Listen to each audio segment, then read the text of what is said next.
Bonjour à toutes et à tous, je suis Myriam Septi, fondatrice et rédactrice en chef du magazine Diptyque.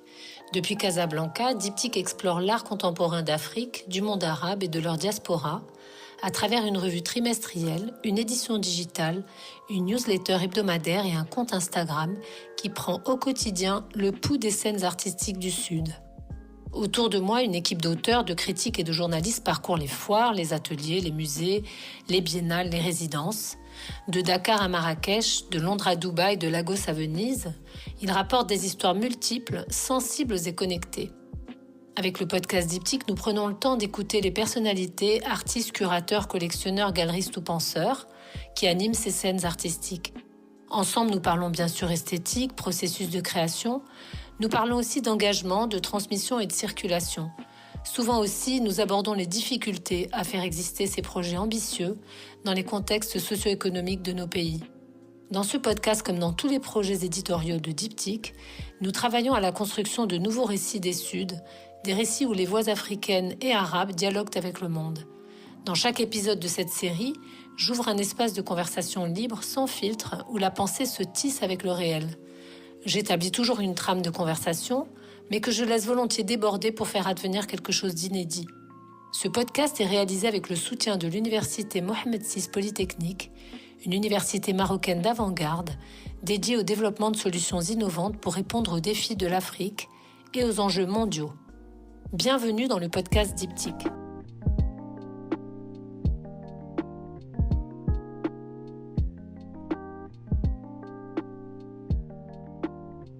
Aujourd'hui, nous sommes à Somerset House, en pleine 154 à Londres, et j'ai l'immense plaisir de recevoir Léonard Pongo, qui est un artiste que nous suivons beaucoup dans les pages de Diptyque et auquel nous consacrerons bientôt un portfolio, j'espère. Donc Léonard Pongo est un artiste visuel congolais. Il a une magnifique installation au niveau du bookshop de Somerset cette année. Donc cet artiste mêle dans son langage photographie, installation et mythologie visuelle et mémoire. Son œuvre explore la représentation du Congo, ses paysages, ses images multiples. Nous parlerons de ses projets, de celui-ci en particulier, mais de tous ses autres projets, et de la tension entre beauté et politique. Nous parlerons des défis d'une pratique visuelle engagée. Léonard, bonjour. Bonjour Myriam, merci beaucoup pour l'invitation. Merci d'avoir accepté d'être mon invité aujourd'hui. Donc on va démarrer peut-être avec cette magnifique installation à laquelle on a consacré une petite vidéo que vous trouverez j'espère sur nos réseaux sociaux. Mais aujourd'hui, on va essayer d'en parler d'une manière un petit peu plus appuyée. J'aimerais que tu nous expliques à travers ce Primordial Earth, qui était un passage d'abord de The Uncanny à Primordial Earth, comment tu passes d'un ancrage documentaire à une écriture allégorique, sensorielle et cosmologique. Voilà, j'aimerais que tu nous expliques pourquoi donner au paysage la place pratiquement d'un personnage et en quoi la bascule vous a libéré de l'explication pour privilégier l'expérience. Tu parles beaucoup du fait que voilà, c'était des œuvres qui doivent se vivre beaucoup plus que s'expliquer, mais là on va quand même essayer de les expliquer. On t'écoute. Je vais essayer d'expliquer la démarche, mais on va voir pour les œuvres. On montrera l'image de toute façon. Alors, merci pour cette question. C'est effectivement un élément qui peut être parfois assez frappant pour des gens qui découvrent mes différents projets, de voir qu'il y a des approches des approches visuelles et une esthétique très différente entre The Uncanny et Primordial Earth. Et pour moi, c'est une question extrêmement pertinente parce que l'évolution, le changement, le passage d'un projet à l'autre sont le reflet de, je pense, une bonne partie de mon évolution en tant qu'artiste visuel. Et qu'en fait, les projets sont une bonne expression ou un bon exemple de ce qui a constitué cette évolution-là. Moi, j'ai grandi, comme je pense beaucoup de diaspora, avec beaucoup de projections par rapport à la vie en RDC. Tu as grandi en Belgique. En Belgique. Oui. Et du coup, jusqu'au début de The Uncanny, en fait, mon rapport au Congo, il est imaginaire, on va dire. Il est basé sur études en Sciences Po, la lecture et relationnel, car pas mal de mes oncles et tantines habitaient en Belgique quand j'étais petit, donc on avait ce rapport familial, mais on n'avait pas le contexte auquel il appartenait. Vous n'alliez pas là-bas?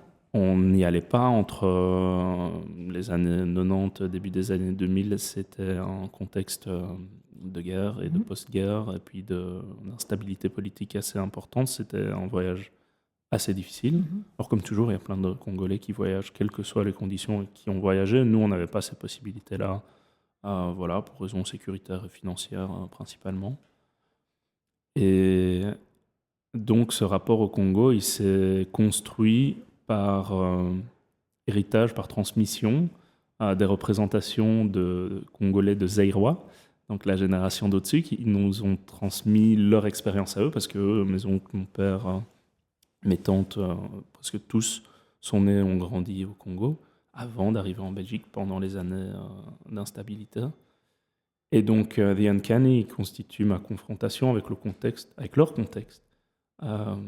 Et donc, cette confrontation-là, elle s'inscrit aussi dans une démarche où, au départ, j'étais beaucoup plus ancré dans la photographie documentaire et le photojournalisme, que j'ai pratiqué, que je pratique toujours, juste un peu moins fréquemment, mais toujours.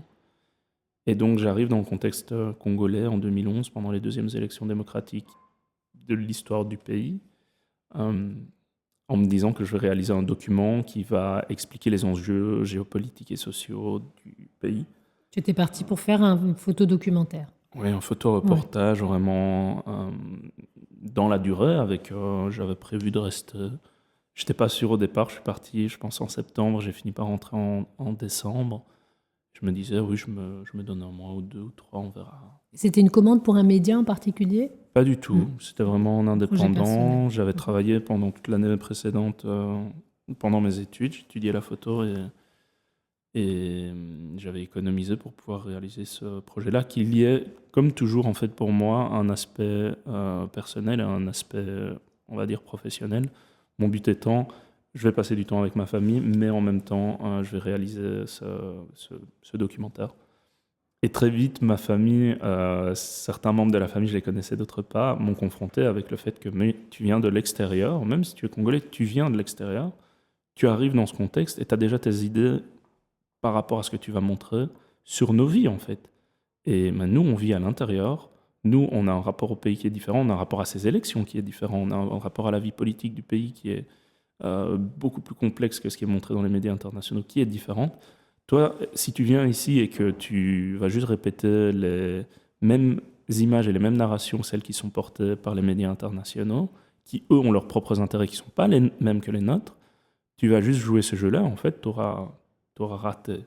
Ou en tout cas, ce que tu raconteras, ce que tu raconteras fera pas sens pour nous. Ça n'aura pas un sens congolais. Donc, ça m'a beaucoup remis en question.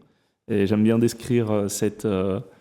un sujet très intéressant qu'on a beaucoup traité par rapport aux artistes de la diaspora marocaine quand ils reviennent au Maroc. Ils se retrouvent confrontés exactement à cette approche diaspora de l'intérieur. C'est un vrai sujet. Et je pense à l'intérieur de la famille marocaine comme à l'intérieur de la famille congolaise. On t'a dit, tu comprends rien. Ça peut se passer avec le même amour qui est partagé par des séries de claques très franches et très honnêtes, mais qui est pour moi une force incroyable.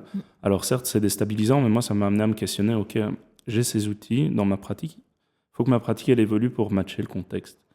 Et du coup, ça m'a poussé à... En fait, j'ai réintégré des parties d'approche visuelle, donc plutôt du journal, quelque chose d'assez personnel et d'assez proche de comment je me sentais, mais aussi des contextes dans lesquels j'étais, assez poreuse en fait, une pratique poreuse de l'image qui a très fort intégré tous les possibles, toutes les erreurs et toutes les fautes photographiques pour essayer de traduire en fait ce ressenti-là et cette expérience. Donc déjà ce moment clé, on va dire les 3-4 premiers mois en RDC fin 2011, il me pousse à intégrer le ressenti comme un élément de construction d'un narratif, avec cette idée que l'image peut encapsuler du ressenti.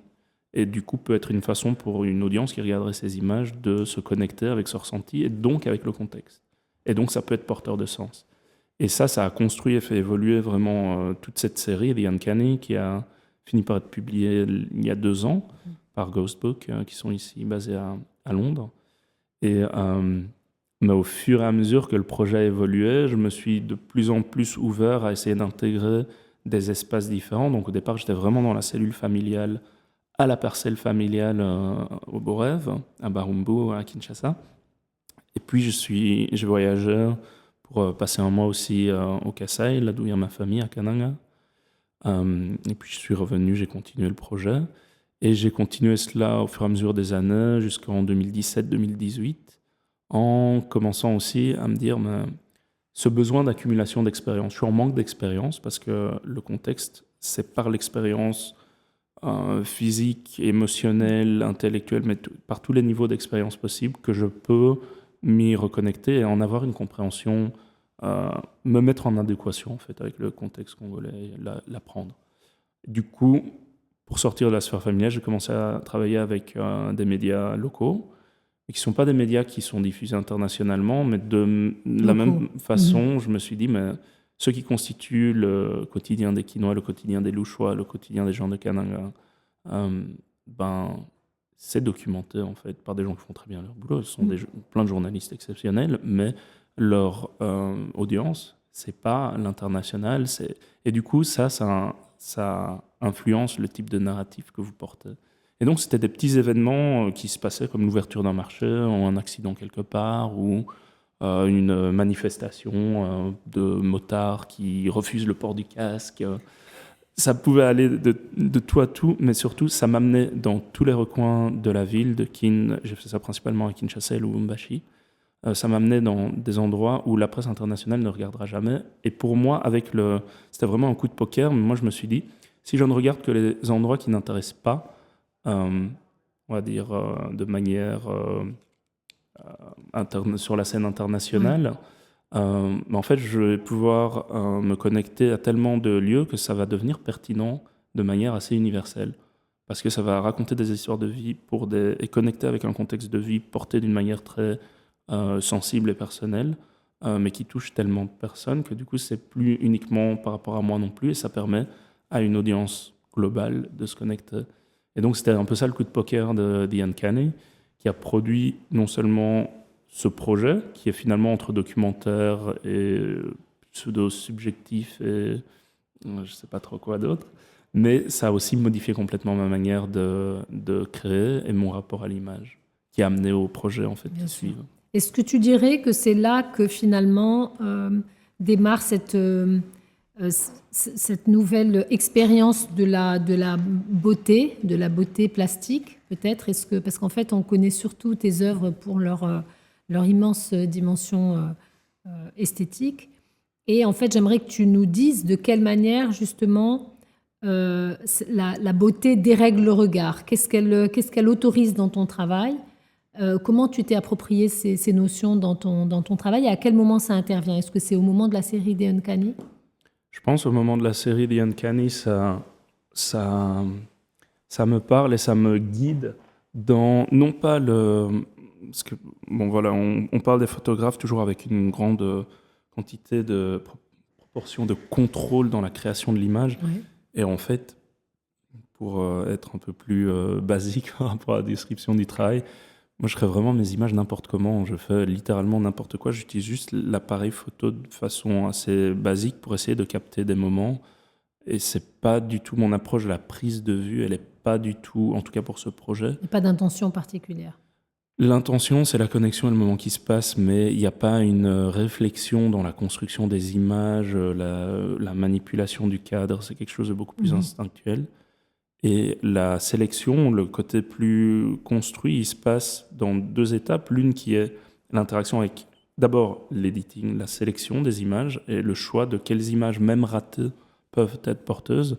Et ensuite, le processus de retouche, on dit souvent pour le digital, mais en fait pour moi c'est le travail de l'image, comme quand moi j'ai appris en tirant en chambre noire, on tire une image en regardant ce qu'il y a comme zone, ce qu'il y a dans l'image, ce qu'on veut mettre en avant, ce qu'on veut laisser un peu à l'arrière-plan, assombrir. Et cette lutte-là avec l'image, ce dialogue-là, il amène aussi à une interprétation. Et pour moi, l'esthétique, c'est ça qui est extrêmement important, c'est que l'esthétique peut être, si c'est une fin en soi, c'est une couche superficielle. pour une coquille vide, mais si c'est le contenu et une relation réelle avec un contenu, et le contenu, pour moi, c'est pas des images, c'est des gens, c'est des contextes, c'est des moments, ben, on sait ce qu'on veut mettre en avant et on sait comment on veut le mettre, parce qu'il y a un vécu qui est lié. Et donc l'esthétique, elle devient une manière, pour moi, il y a un côté très subvertif, en fait, à utiliser l'esthétisation pour porter un propos. Et je pense que The Uncanny m'a poussé à développer ça encore plus par rapport au contexte familial, la vie de tous les jours et le ressenti d'une personne qui se confronte, d'un Congolais qui se confronte avec tout ça et qui essaye de vraiment récupérer ce manque d'expérience, en fait, ce manque de Congo en grandissant en étant... rattrapage. Oui, vraiment. Absolument. C'était une école et ça m'a tellement appris et ça a complètement, fondamentalement bouleversé aussi mon sens d'identité vers quelque chose, en fait, juste de beaucoup, pas forcément de plus figé et défini, mais de beaucoup plus complexe et avec une sorte de beaucoup plus grande liberté de s'associer à, que ce soit des gens, des principes, des idées, et du coup d'aller choisir ce qu'on met en avant. Et ça m'a amené plus tard vers Primordial Earth. Alors justement, donc j'aimerais qu'on parle un peu de la genèse de cette œuvre magnifique qui est une sorte de cosmogonie congolaise entre tradition, symbole. On l'a vu tout à l'heure. On a envie de dire si c'est la terre qui écrit l'histoire, de quoi elle nous parle. Donc c'est une sorte de paysage un peu comme un livre ouvert. L'œuvre est superbe. J'aimerais bien que tu nous... Là, vraiment, tu peux y aller. Explique-nous comment tu as fait ce travail et on montrera des images pour les auditeurs parce que vraiment, c'est sublime. Hein. Ouais. Ben, merci beaucoup. Ça me fait vraiment plaisir aussi que le projet parle parce que pour moi, tous ces projets, que ce soit The Uncanny, que ce soit Primordial Earth, que ce soit les projets qui ont suivi, Tales from the Source, le film qui est sorti l'an passé, ce sont des expérimentations absolues. Et donc, je commence jamais avec une finalité claire, mais je sais jamais non plus si ça va vraiment parler. J'ai juste l'espoir et je suis vraiment animé d'une conviction de ce que je veux faire, mais je le découvre en le faisant. Et dans le cadre de Primordial Earth, ce qui est intéressant, c'est que d'une certaine façon, le photojournalisme m'a aussi amené à cette pratique. Bon, ça m'intéresse de comprendre parce que ça a l'air assez paradoxal. Et ça l'est absolument. Ouais. Je pense depuis 2010, j'ai travaillé comme photojournaliste, que ce soit pour des petites publications de plus grandes, que ce soit en assignment, en commande pour de la presse internationale, ou que ce soit quand je travaillais avec les chaînes de télé locales, où j'étais chez Communication Nalingala, qui est un journal de communication de news locale de Kinshasa en Lingala facile, donc dans un Lingala simplifié. J'étais invité aussi aux réunions éditoriales le matin, et cette inclusion-là, évidemment, ça m'a également formé.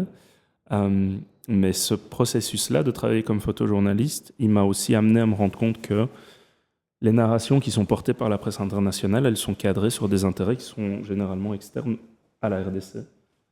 Et ça est une dissociation entre les environnements dans lesquels les narratifs sont construits et l'environnement congolais. Ça amène à plein de problèmes qui sont très connus et très discutés, débattus en général. Mais moi, ça m'a amené aussi à une frustration en me rendant compte qu'il y avait des types de narratifs qui étaient répliqués presque automatiquement par rapport au Congo, qui avaient une tendance évidemment à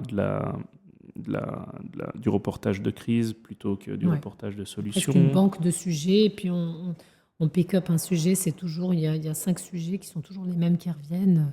Et on fait un accroche en lien avec les intérêts stratégiques, économiques et politiques du pays où est basée la publication. Et donc, moi, j'ai toujours attaché énormément d'importance à documenter, quand je travaille pour la presse, avec dignité et en mettre en avant les identités, les personnalités des personnes que je documente, ce qui se fait très simplement en prenant contact, en posant les questions, en demandant aux gens ce qui, pour eux, est important aussi, pas juste pour le sujet, en arrangeant les gens comme des éléments d'illustration, mais en fait en retournant le sujet et en demandant s'il est pertinent aux personnes, parce que les personnes qui sont impactées par une situation sont souvent beaucoup plus au courant de ces enjeux que moi qui viens de l'extérieur, même si je peux me documenter, même si je pose les questions.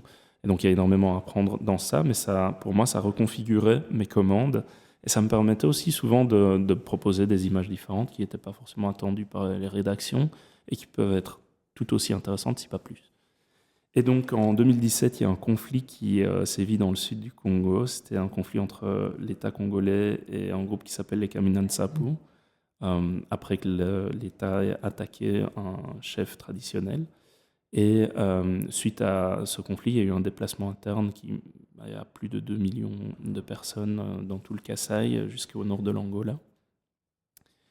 Et c'est chez moi. Et donc pour moi, c'était primordial de documenter ça, mais à l'époque, il y avait encore très peu qui était fait. Il y a une journaliste de RFI, Sonia Rollet, qui a fait un travail magistral de documentation de tous les enjeux, en fait, de cette crise, de ce conflit. Et quand moi j'ai contacté la presse, à l'époque, il y avait très peu d'intérêt. J'ai eu une réponse d'une éditrice qui m'a dit « Écoute, c'est super intéressant comme sujet, c'est effectivement nécessaire d'en parler.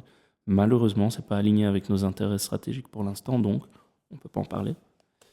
Enfin, on ne peut pas t'y envoyer. » Et une éditrice m'a recontacté en me disant « Écoute, il nous reste un peu de budget, je t'envoie. Moi, je vais proposer de faire et l'écriture et la documentation visuelle. On t'envoie, vas-y, tu as carte blanche. » Et donc, je suis parti pour retrouver un Kananga que je n'avais plus vu depuis 6 ans et en situation de crise complètement transformée avec des personnes qui venaient de toute la zone de Chikapa, de vraiment, on va dire, un cercle de 100-150 km autour de la ville qui s'étaient réfugiés là-bas. Mais ce dont je me suis rendu compte, c'est que dans ces contextes de crise, beaucoup de personnes qui ont toujours une connaissance en fait des pharmacopées traditionnelles, de l'agriculture simplement du contexte, se sont débrouillées en fuyant les zones de conflit, en se réfugiant dans le contexte qu'ils connaissent encore suffisamment pour pouvoir en survivre. Et dans une autre mesure, les chefs traditionnels, qui sont les chefs qui détiennent les terres, ont fait un travail énorme d'accueil de populations pour pouvoir les loger et les nourrir.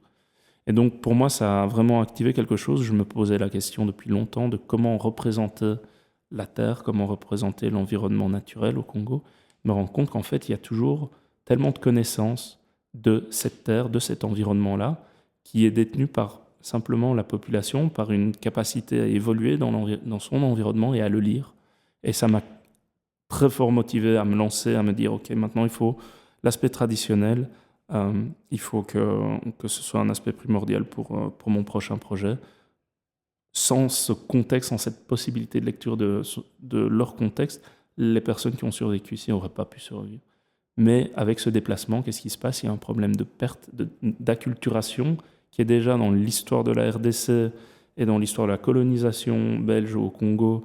L'acculturation était une méthode de enslavement presque, de contrôle et de social design, autant que faire se peut amoindrir la puissance des constitutifs traditionnels de la société. Et donc pour moi, ça m'a vraiment alerté en fait, et ça m'a très fort choqué de voir ce contexte-là où les gens qui fuyaient, où les gens qui s'étaient cachés pendant les conflits, c'était mes petits frères, mes petites sœurs, mes yaya. Et donc ça m'a vraiment poussé à me dire, OK, il faut que je documente ce contexte aussi, mais aussi ce qu'il porte. Et une fois de plus, ça a influencé ma manière de créer des images, où ça m'a poussé à... Autant avant, j'essayais d'encapsuler de l'expérience dans les images. Là, je me suis dit, oui, certes, il y a l'expérience, mais il y a aussi qu'est-ce que ça peut porter comme signe si je suis dans tel contexte, quels sont les contextes importants traditionnellement, et quelle est la connaissance que ces contextes-là portent.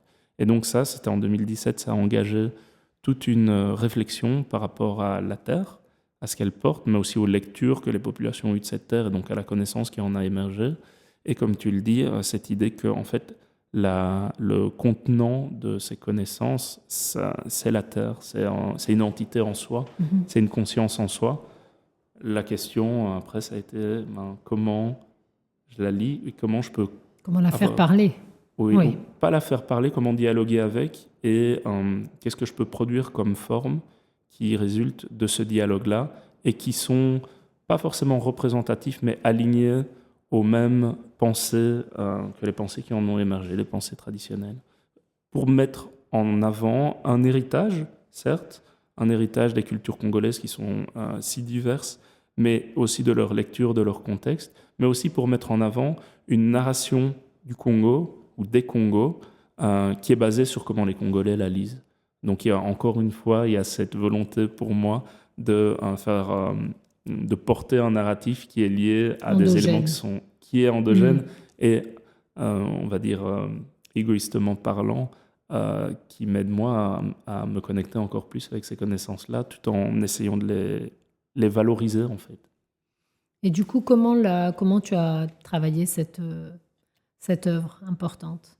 Tu peux nous redire en quelques mots, même si je t'ai entendu tout à l'heure dans la vidéo. Oui, du coup, on en a moins parlé dans la vidéo, mais en fait, c'est par beaucoup de marches et de conversations, en posant énormément de questions, en demandant à mes oncles, à mes tantes, en travaillant avec des zones de protection, de conservation, et en... C'est quel type de paysage naturel? Les types de paysages naturels de la RDC, c'est tous les types. Alors là, mais ceux de Primordial Earth? Dans Primordial Earth, il y a des images qui sont prises dans la forêt équatoriale, dans le parc de la Salonga. Le parc de la Salonga et la forêt équatoriale congolaise, elle fait les 2/3 de l'Amazone, donc c'est le second poumon de la planète, mais beaucoup moins documenté. Donc on va de la forêt équatoriale, il y a des images ou des créations qui sont basées sur... des images du Nyiragongo qui se trouve à presque 2000 km à l'est de la forêt équatoriale, au-dessus de Goma, là où il y a les conflits en ce moment et où le M23 et le soutien rwandais sont en train de recoloniser la RDC. Au-dessus de la ville de Goma, on a le Nyiragongo qui est le volcan le plus actif d'Afrique. J'ai eu la chance d'accompagner les scientifiques qui allaient faire le reporting de l'activité du lac de lave. Il y a un lac de lave qui peut aller jusqu'à 100 mètres de large. Et on a passé presque une semaine sur le cratère.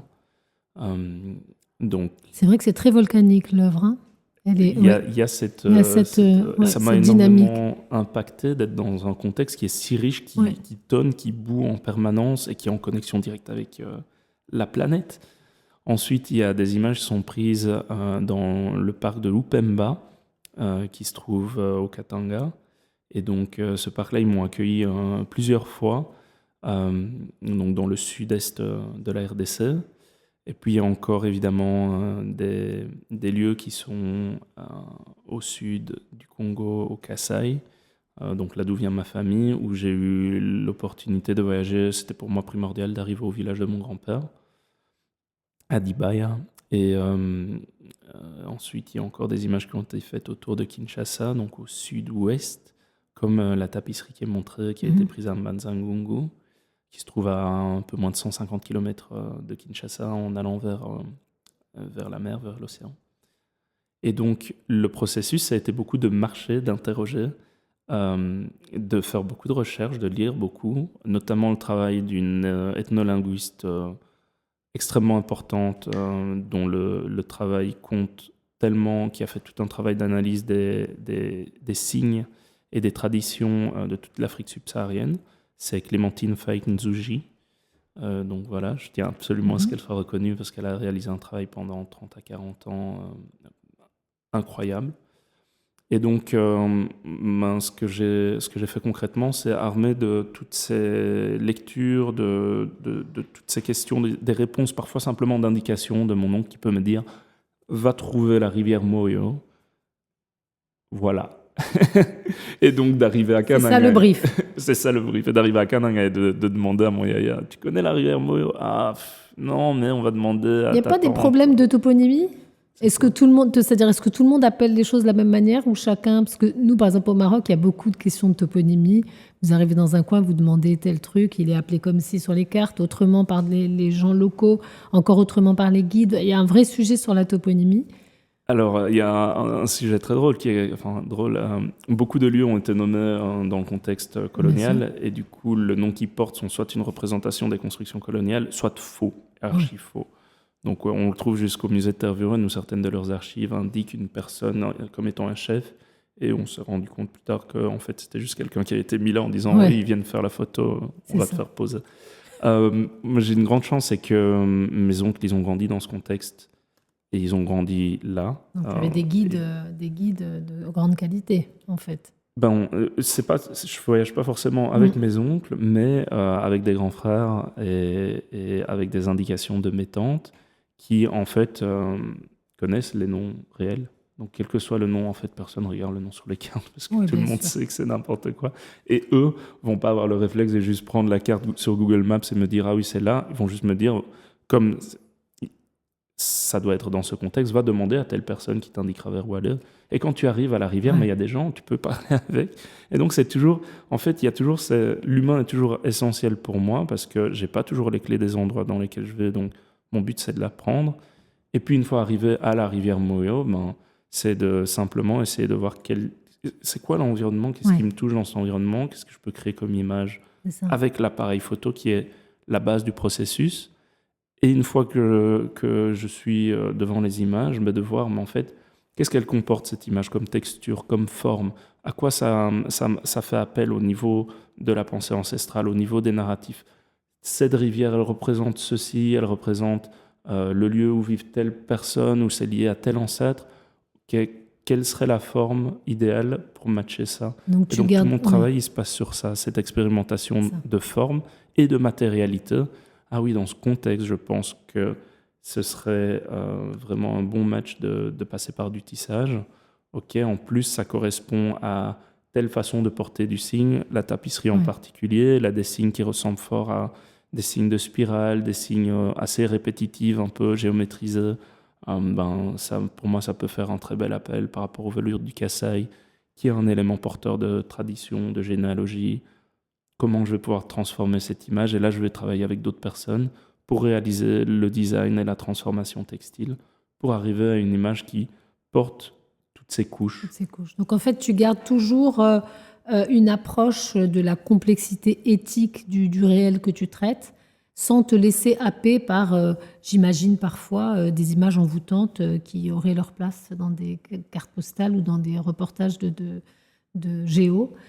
Comment est-ce que tu fais pour garder j'imagine que quand tu es dans ces déplacements sur des territoires géographiques complexes avec une nature que tu m'as décrite juste avant, comment est-ce que tu gardes justement cette tension, cette complexité éthique?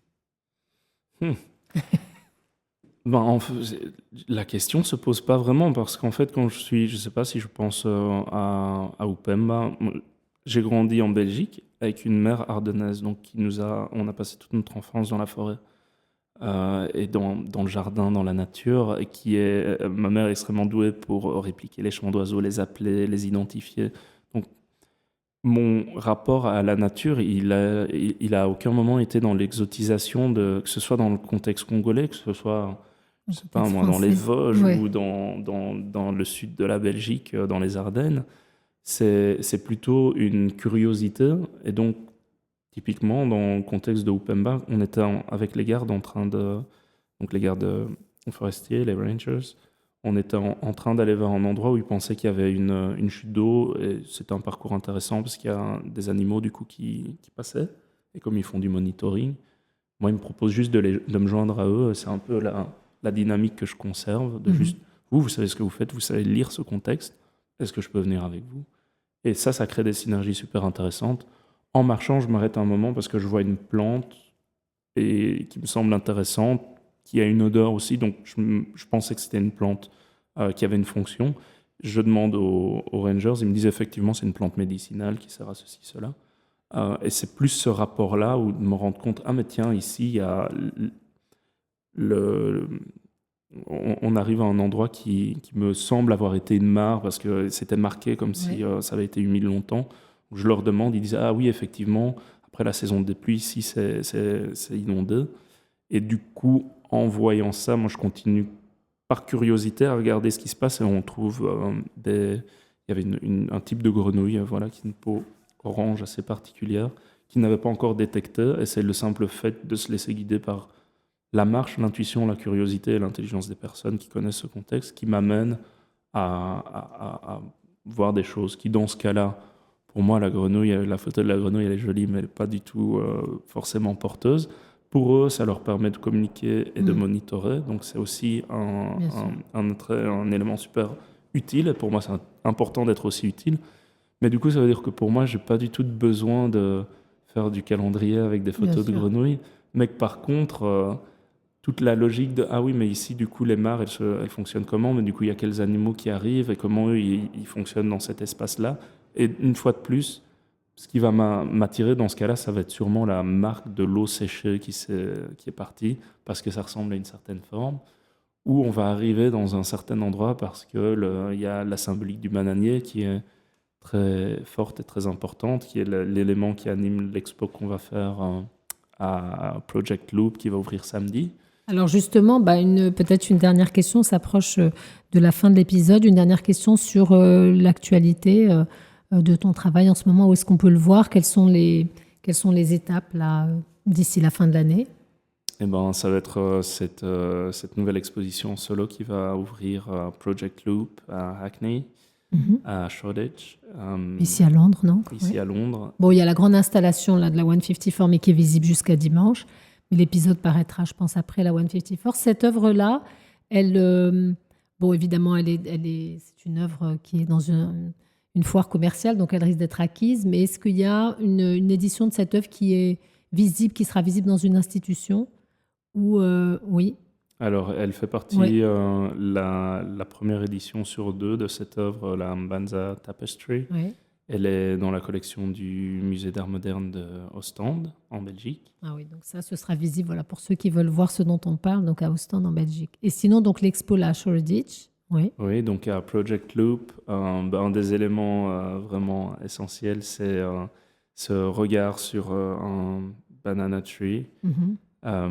Et sur un bananier qui est en fait une série de mélanges de verre, de transferts photographiques et de peinture qui crée une forme de constellation de miroirs. En fait, c'est un mobile qui est marqué par l'image photographique, mais qui au final est une série de peintures miroirs, on va dire. Et c'est le même questionnement d'être dans un contexte où je me pose la question de, ok, il existe dans la tradition une lecture de l'environnement qui se passe sur plusieurs réalités, et certaines sont visibles, d'autres pas. Comment je peux traduire cette multiplicité de la réalité dans un objet qui serait basé sur le bananier, qui est aussi un symbole de cycle éternel de renouvellement, et qui est du coup hyper porteur, qui a un rapport au temps différent, qui est, voilà. Et bien là, ça s'est fait dans une prise de vue qui s'est transformée au fur et à mesure du travail de la matière en un mobile. C'est tout ce travail-là d'être dans le contexte, d'être inspiré par un contexte, et ensuite de chercher et d'interagir, de dialoguer avec la matière, la même façon que j'ai dialogué avec la terre, et d'utiliser l'élément esthétique pour questionner la représentation de la manière qui sous-entend les fondements en fait de la pensée traditionnelle telle que je les comprends. Et donc c'est toujours ce lien-là. Le contexte, il amène à des formes spécifiques qui portent via l'esthétisation un angle, une façon de le percevoir et de se raconter. Merci beaucoup Léonard pour cet épisode très riche. Je suis certaine que les auditeurs voudront avoir des images. On mettra des liens vers les œuvres et vers des sujets qui te sont consacrés. Merci encore pour ce magnifique épisode. Merci beaucoup pour l'invitation.